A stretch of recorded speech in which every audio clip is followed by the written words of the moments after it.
ಬೆಳಗಾವಿ ಉತ್ತರ ವಲಯದ ಐಜಿಪಿಯಾಗಿ ಸಂದೀಪ ಪಾಟೀಲ ನೇಮಕ. ಬೆಳಗಾವಿ ಉತ್ತರ ವಲಯದ ನೂತನ ಐಜಿಪಿಯಾಗಿ ಹಿರಿಯ ಐಪಿಎಸ್ ಅಧಿಕಾರಿ ಸಂದೀಪ್ ಪಾಟೀಲ್ ಅವರನ್ನು ನೇಮಕ ಮಾಡಿ ಸರ್ಕಾರ ಆದೇಶ ಹೊರಡಿಸಿದೆ.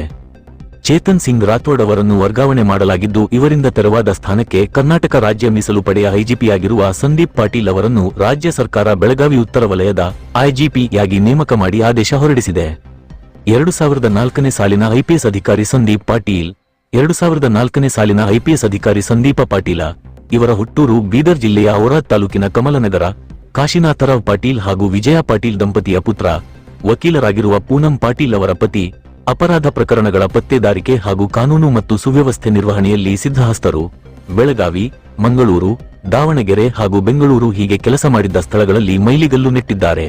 ಈಗ ಮತ್ತೆ ಬೆಳಗಾವಿ ಉತ್ತರ ವಲಯದ ಐಜಿಪಿಯಾಗಿ ನೇಮಕ ಆಗಿರುವುದು ಬೆಳಗಾವಿ ಜನರಿಗೆ ಸಂತಸ ತಂದಿದೆ.